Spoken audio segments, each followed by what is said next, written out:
आता है और फिर बछड़े को हटा करके निकाल लेते हैं दूध। परंतु जब गाय का दूध दोहने लगते हैं तो गौ माता जानती है इसने सेवा करी है, चलो इसको दूध पिलाई देती है। परंतु मेरे बच्चे को भी तो चाहिए, तो कुछ ना दूध अपनी तरफ खींच लेती है, ऊपर चढ़ा जाती है। आप कितना भी कोशिश करो वो चढ़ा जाएगी। और आज दुर्भाग्य से ऐसा इंजेक्शन लोगों ने बना दिया है कि वो इंजेक्शन जब लगाते हैं तो फिर वो उसको अपने दूध को रोकने की शक्ति उसकी खत्म हो जाती है और एक एक बूंद दूध का निचोड़ लिया जाता है। ये गाय का दोहन नहीं है, ये गाय का शोषण है। दोहन तो करो पर शोषण मत करो। आज गौ माता का भी शोषण हो रहा है और पृथ्वी का भी शोषण हो रहा है, और पृथ्वी गाय दोनों की एक स्थिति है। इसलिए जब भी पृथ्वी पर संकट आता है, पृथ्वी माता हमेशा गौ माता का रूप बना के गोविंद के सामने रोती हुई पहुंच जाती है। गौर भूत्वा, गोविंद को गायों से बड़ा प्यार है, इसलिए पृथ्वी जब गाय बन के रोती है तो गोपाल रीझ जाते हैं, उसके संकट को दूर करने के लिए तुरंत अवतार की भूमिका बनाने लगते हैं। बोल गौ माता की जय। इसलिए गोविंद को यदि प्रसन्न करना है तो गायों को प्रसन्न करो। गाय गोविंद की गाय प्रसन्न हो जाएगी तो गोविंद अपने आप ही रीझ जाएंगे। भगवान का नाम गोपाल है, भगवान का नाम गोविंद है, भगवान का नाम भक्तवत्सल है, ये सब गायों के नाम से ही पड़ा है। गायों का पालन करते हैं इसलिए गोपाल है। वत्सला कहते हैं गाय को, जो बछड़े के मल को भी चाट करके अपने बच्चे को निर्मल बना देती है। आपने देखा होगा बछड़े का जन्म होता है तो एकदम मल में लिपटा होता है और गौ माता चाट चाट के उसको एकदम चमका देती है। तो जो अपने बच्चे के मल को भी अपना भोग्य बना ले वो है वत्सला। वत्सला का अर्थ क्या हुआ? वत्सस्य दोषान लाती ग्रहणाती सा वत्सला। जो बछड़े के दोष को भी, गंदगी को भी ग्रहण कर ले, अपना ले, वो है वत्सला। और भगवान को इसलिए कहा जाता है भक्त वत्सल। भक्तों के जीवन में जितने भी पाप के पंख लगे हैं, पंख माने कीचड़, गंदगी, पाप की गंदगी भक्त के जीवन में लगी भी हो तो भगवान प्रेम में, वात्सल्य में उसकी सारी गंदगी को खींच करके, उसके सारे पापों का हरण करके हरि उसे अपना के अपना रूप प्रदान कर देते हैं। अपने स्नेह से उसे अपना लेते हैं। जीव चाहे मैं निर्मल बन के भगवान के योग्य बन जाऊं, सामर्थ्य नहीं, भगवान ही अपनी कृपा के बल पर जीव को अपने योग्य बना लेते हैं, उसके पाप पंख को धो करके। सनमुख होय जीव मोहे जबहि, जन्म कोटि अघ नासहि तबहि। जीव जहां गोविंद के सन्मुख गया कि करोड़ों जन्मों के उसके पाप पंख भगवान धो डालते हैं और निर्मल बना के अपनी का पात्र बना लेते हैं। इसलिए भगवान का नाम भक्त वत्सल है। तो ये सब नाम गौ माता के माध्यम से गोविंद को प्राप्त हो गए हैं। इसलिए गोविंद तो दिखाई नहीं पड़ते पर गौ माता तो दिखाई पड़ती है। गौ माता को रिझा लो, प्रसन्न कर लो, गोविंद अपने आप रीझ जाएंगे। एक संत तो ब्रज में कहते हैं, छल कर बल कर कपट कर गो विप्रन मुख डाल, गाय चरें ब्राह्मण छिकें मगन हो तो गोपाल। जब गाय प्रसन्न होती है और ब्राह्मण गदगद होते हैं, ये दो से भगवान बहुत प्रेम करते हैं, गाय और ब्राह्मण से।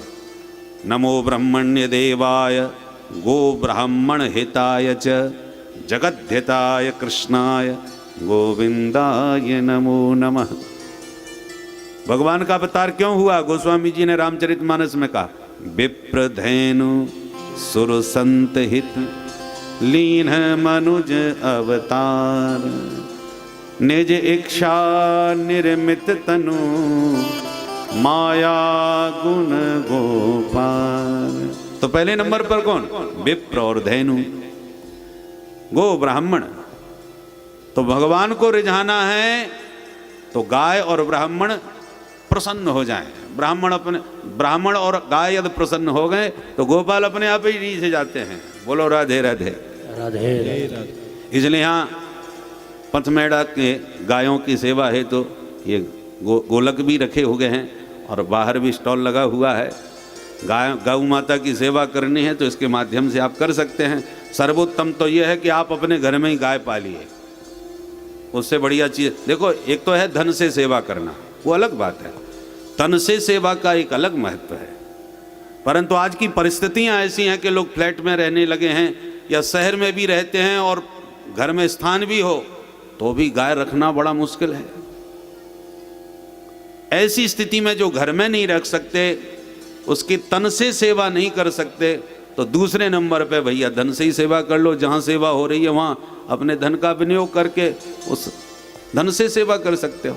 उत्तम सेवा तन से, दूसरे नंबर की धन से। तो जैसे भी बने तन से करो, धन से करो, कुछ नहीं है तो मन से तो करो भाई। बोलो राधे राधे। राधे राधे। गौ माता रीझेगी तो गोपाल रीझेंगे। आज हम लोग जितना कीर्तन गाते हैं, गोविंद मेरो है गोपाल मेरा, खूब क्यों गाएं, पर हमारे कीर्तन की आवाज इतनी नहीं पहुंचती होगी गोविंद के कान में जितना कि गौ माता का क्रंदन गूंज रहा होगा। लाखों लाखों गौ माताएं कटघरों में काटी जाती हैं और कितनी वेदना के साथ उनकी हत्या की जाती है। उन गायों की चीत्कार भगवान के कान में जितनी पहुंचती होगी उतना हम लोगों का कीर्तन नहीं, तो भगवान फिर कैसे कृपा करेंगे बोलो। इसलिए उत्तम तो यह है कि हम अपने घर में गाय पालें, और नहीं पाल सकते तो जहां गौ पालन होता हो वहां पर किसी एक गाय को गोद ले लें। अरे भाई जिनके बच्चा नहीं होता वो गोद ले लेते हैं क्या? और गोद क्यों लेते हैं भाई? इसलिए लिया जाता है बच्चे को गोद ताकि हमको मरने के बाद तिलांजलि दे, हमारा पिंडदान करे, हमारा श्राद्ध करे, तभी हमारा परलोक में कल्याण होगा। यही धार्मिक भावना है मूल में। इसलिए जिनके नहीं होता वो गोद ले लेते हैं और उसको सारी संपत्ति, जिसको गोद लिया उसको सारी संपत्ति सौंप दिया। तो कल्याण के लिए जब अपनी सारे जीवन की संपत्ति गोद लेने वाले इस बच्चे को आप किसी भी बच्चे को सौंप देते हैं, तो शास्त्र ये भी तो कहते हैं मरने के बाद बैतरणी से गौ माता ही पार लगाती है। गौ माता की जो सेवा करते हैं, गौ माता उनका उद्धार करने के लिए बैतरणी पार करने के लिए पहुंच जाती है, और गौ माता की पूंछ पकड़ के ही जीव का उद्धार होता है। इसलिए जीवन में गौ दान करना चाहिए, गौ सेवा करना चाहिए। जिसका दान करोगे, जिसकी सेवा करोगे, वही गौ माता तुम्हें पारलौकिक यात्रा में वैतरणी पार कराएगी। ये शास्त्रों में लिखी भाई सिद्धांतिक बात है। तो जैसे आप अपने उद्धार के लिए एक पुत्र को गोद लेते हैं, ऐसे ही अपना परलोक साधने के लिए गौ माता को गोद ले लो।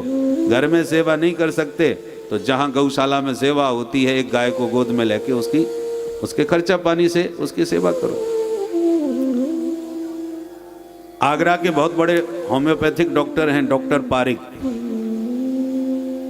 नाम सुना होगा, बहुत उत्तम कोटि के डॉक्टरों में उनका नाम आता है। तो आज भी इतने बड़े डॉक्टर होकर के भी अपने हाथों से गौ सेवा करते हैं। उनके घर में गौ पालन होता है, अपने हाथ से सेवा करते हैं। प्रति गुरुवार को गोवर्धन में आते हैं। गोवर्धन के सिद्ध महापुरुष श्री गया प्रसाद पंडित जी के कृपा पात्र हैं वो। तो उनकी अपने गुरु की आज्ञा के पालन करते हुए गोवर्धन में आते हैं, और जितने भी साधु संत कोई बीमार दुखी हो तो उनकी फ्री सेवा करते हैं। वृंदावन में भी आते हैं। तो हम उनसे मिले तो किसी ने पूछा, बहुत वयोवृद्ध हो गए अब तो काफ़ी, बोले आपके पास धन पैसे की कोई कमी नहीं, तो गायों का गोबर उठाना, उनको नहवाना, उनके सानी करना, ये सब आपको करने की क्या ज़रूरत है? एक नौकर रख लो। बोले नौकर तो हम रख लेंगे भाई, पर नौकर की सेवा अलग होती है। गाय का आशीर्वाद तो सेवक को मिलता है। हम सेवा करेंगे तब गौ माता का आशीर्वाद हमको मिलेगा ना। धन की सेवा दूसरे नंबर की होती है। जब तन से सेवा संभव न हो तब धन से करे। और यह तन स्वस्थ है, गौ माता घर में है, तो उस सर्वोत्तम सेवा तो अपने शरीर से होनी चाहिए। तो वयोवृद्ध होने पर आज भी गौ माता की सेवा अपने हाथों से करते हैं, और उनके गौ माता के आशीर्वाद से वृद्धावस्था में भी आज भी स्वस्थ हैं और लोगों को स्वस्थ करते हुए दूर दूर तक साधु संतों की सेवा में जाते हैं। तो गौ माता के बहुत चमत्कार हैं। एक चमत्कार आपको सुनाएं, प्रामाणिक बात। गौ माता की आप सेवा करेंगे, सिर पर हाथ फेरेंगे तो वो बड़ा प्रेम देती है, बहुत स्नेह है, वात्सल्य होता है। इसलिए गावो विश्वस्य मातरः